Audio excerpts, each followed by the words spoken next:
Good morning बच्चों। अपना संकल्प क्लास 10th बायोलॉजी के क्लास में चैप्टर नियंत्रण और समन्वय पढ़ते हुए हम जंतुओं में नियंत्रण और समन्वय की चर्चा कर रहे हैं। जैसा कि पिछले क्लास में हम लोगों ने देखा कि मनुष्य में दो प्रकार के नियंत्रण और समन्वय होते हैं, जिसमें एक तंत्रिकीय नियंत्रण और समन्वय और दूसरा रासायनिक नियंत्रण और समन्वय। तंत्रिकीय नियंत्रण और समन्वय के अंतर्गत बहुकोशिकीय और विकसित जंतुओं में नियंत्रण की जो व्यवस्था है उसके अध्ययन की ओर जब हम चलते हैं तो हम पाते हैं कि उसमें एक विशिष्ट अंग है मस्तिष्क, और बहुकोशिकीय विकसित जीवों में सबसे अच्छे उदाहरण हम स्वयं हैं, आप स्वयं हैं, मनुष्य। आइए हम लोग आज देखें, मानव मस्तिष्क के बारे में चर्चा करेंगे, मानव मस्तिष्क के बारे में जानेंगे।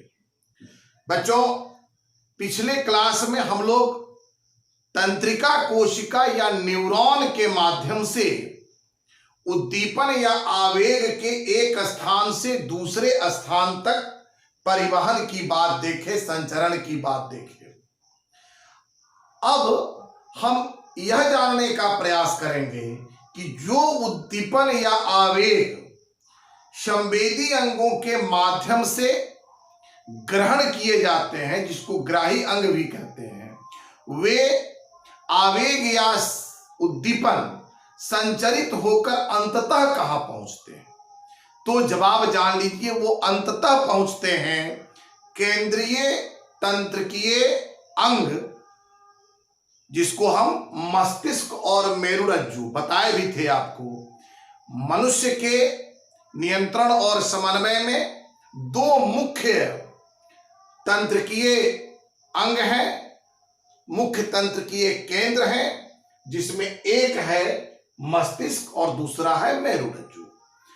उद्दीपन विभिन्न न्यूरॉन के माध्यम से एक से दूसरे, दूसरे से तीसरे में संचरित होकर वो एट लास्ट पहुंचती है मानव मस्तिष्क में।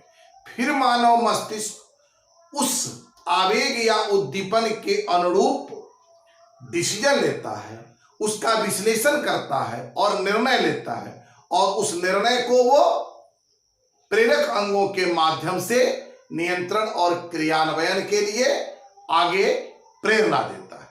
हम इन बातों को देखेंगे, लेकिन अभी हम लोगों को देखना है मानव मस्तिष्क की रचना के बारे में। आप महसूस करें, इस खोपड़ी की हड्डी को छूकर देखें तो आप पाएंगे कि हमारा माथा, ये टॉप, एक उल्टे हुए कटोरे की भांति है, जो काफी कठोर हड्डियों की बनी हुई है, जिसको खोपड़ी की हड्डी कहते हैं। अब इस प्रकार से जो खाली जगह बचा, ये खाली जगह जो बन रहा है, इस खाली जगह जैसी रचना हमारे मस्तिष्क के उपस्थिति वाले जगह पर पाई जाती है, जिसको हम मस्तिष्क गुहा या क्रेनियम कहते हैं। इसी मस्तिष्क गुहा या क्रेनियम में हमारी मस्तिष्क अवस्थित होती है। अब आपको यह भी जानना चाहिए कि मानव मस्तिष्क या किसी भी जंतु का मस्तिष्क जो है वो काफी संवेदनशील, नाजुक और कोमल अंगों में शुमार होता है। हमारे शरीर में बहुत सारे अंग हैं, इसमें कुछ अंग बहुत ही कोमल हैं, जिनको अतिरिक्त सुरक्षा की आवश्यकता है, और उसमें मस्तिष्क भी हमारा है। तो यह जो मानव मस्तिष्क में हमारा, इस डायग्राम के माध्यम से दिखाने का प्रयास मैं किया हूं कि ये जो ब्रेन वाला पोर्शन है, मस्तिष्क वाला पोर्शन है, इसके चारों ओर मेनिंजेस के जो संयोजी ऊतक की एक आवरण होती है के रूप में पाई जाती है। यह संयोजी ऊतक का जो आवरण है, मेनिंजेस, इसके माध्यम से हमारे मस्तिष्क को सुरक्षात्मक आवरण मिलता है, बाहर के आघात, चोट और प्रहार से वे बच जाते हैं। इसके ठीक नीचे, मेनिंजिस के ठीक नीचे आप देखें, सेरेब्रल स्पाइनल द्रव्य, एक गाढ़ा तरल पदार्थ पाया जाता है। यह गाढ़ा तरल पदार्थ एक ओर सुरक्षा तो देती ही है, सुरक्षा का काम तो करती ही है मेनिंजिस के साथ मिलकर। दूसरी इसकी भूमिका है कि इसमें नमी होने के कारण वो मस्तिष्क को ऑलवेज नमी प्रदान करती है, उसके गतिशीलता, उसकी चेतनशीलता और उसकी एक्टिविटी को बनाए रखने के लिए। बच्चों, हम जब मानव मस्तिष्क की बात करते हैं तो स्वाभाविक रूप से कुछ कंपैरिजन आते हैं। मानव मस्तिष्क जितने भी कशेरुक हैं, जितने भी वर्टिब्रेट्स हैं, उनमें सबसे अधिक विकसित मस्तिष्क वाला एनिमल माना गया है। मस्तिष्क के विकास की गणना उसके शरीर भार और मस्तिष्क भार के अनुपात में होती है। औसत मनुष्य के वजन 65 से 70 किलो होते हैं और उसके मस्तिष्क का वजन 1.5 किलो के आसपास होता है, जबकि कई क्विंटल वाले हाथी के मस्तिष्क 1 किलो से भी कम वजन के होते हैं। अब समझ सकते हैं कि शरीर भार बहुत ज्यादा हाथी में है, लेकिन मस्तिष्क का वजन कम है। मनुष्य में शरीर भार हाथी की तुलना में कई गुना कम है, लेकिन मस्तिष्क का भार अधिक है। निष्कर्ष के रूप में आप अपने दिमाग में बैठा लें कि एमंग द वर्टिब्रेट्स, जितने भी कशेरुक हैं, उन सभी कशेरुकों में मनुष्य का मस्तिष्क सबसे विकसित है और आयतन के दृष्टिकोण से यह लगभग 1600 के आसपास, 1600 ml के आसपास, और वजन के दृष्टिकोण से 1.5 किलो के आसपास होता है। तो इसके आरंभिक रचनात्मक अध्ययन को यदि आप शब्द देना चाहें तो आप इस प्रकार लिख सकते हैं। मनुष्य के तंत्रिकीय नियंत्रण का मुख्य नियंत्रक अंग मस्तिष्क होता है।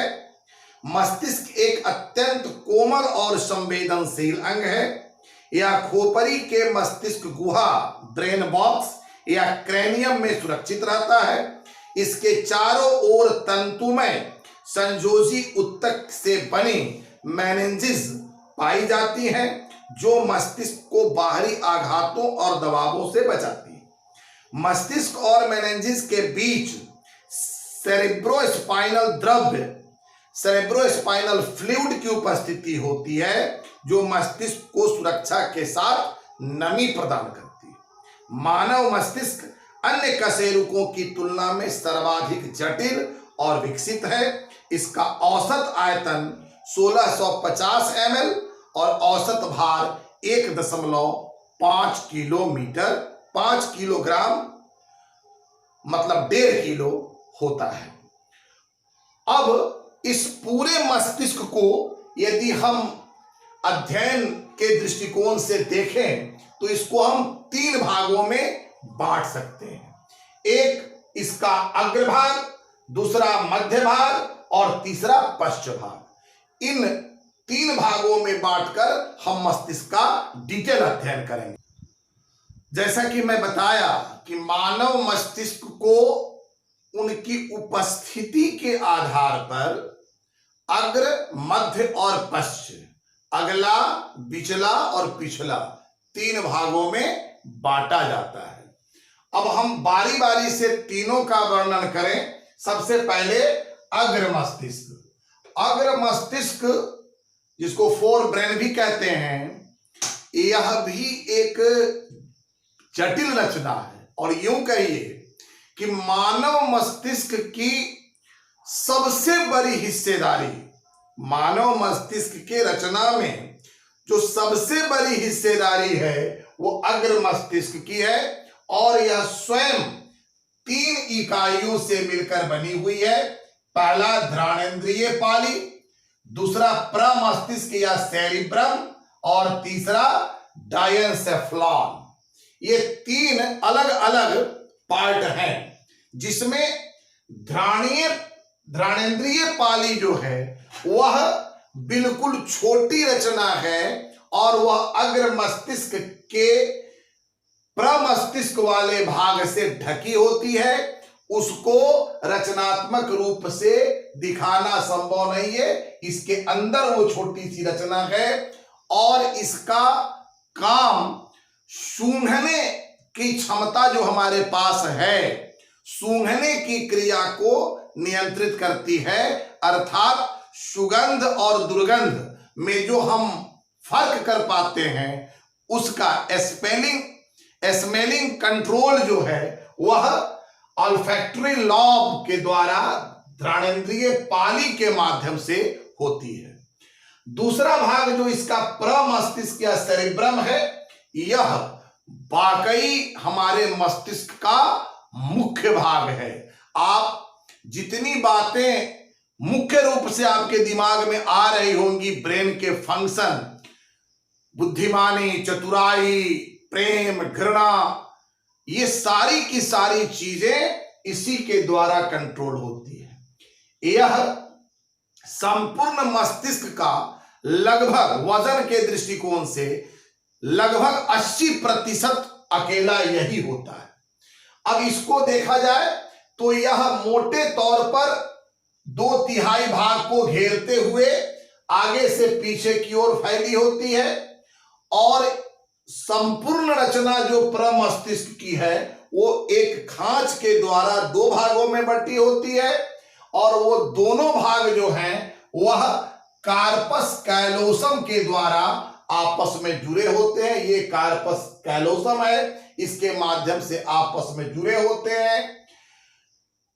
इस सेरिब्रम में आप देखेंगे कि अनेक अनियमिताकार उभार और गर्त, इस तरह से उभार और फिर ये गर्त, उभार, ये उभार है, ये गर्त है, तो इस तरह से रचनाएं बनती हैं। उभार वाले पोर्शन को हम गाइरस कहते हैं, जबकि सल्क्स गर्त वाला पोर्शन होता है। इससे प्रमस्तिष्क का क्षेत्र विस्तार होता है। अब हम इसको भाषा के रूप में अगर देखना चाहें तो आप इसको इस प्रकार लिख सकते हैं, देख सकते हैं। घ्राणेंद्रिय पाली यह अग्र मस्तिष्क में छोटी इकाई के रूप में एक जोड़ी रचना होती है जो गदाकार, मुग्धाकार, ठोस रूप में अधर तल पर सेरिब्रम से ढकी होती है। यह सूंघने की क्षमता को नियंत्रित करती है, अर्थात सुगंध और दुर्गंध का नियंत्रण करती है।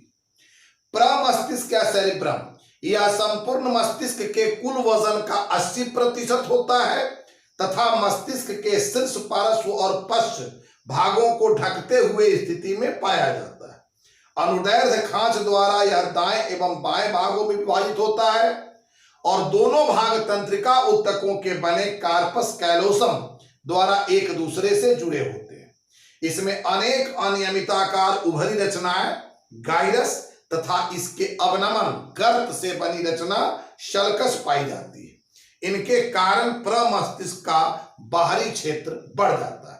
संपूर्ण मस्तिष्क के बाहर एक मोटा धूसर आवरण पाई जाती है जो कॉर्टेक्स कहलाती है।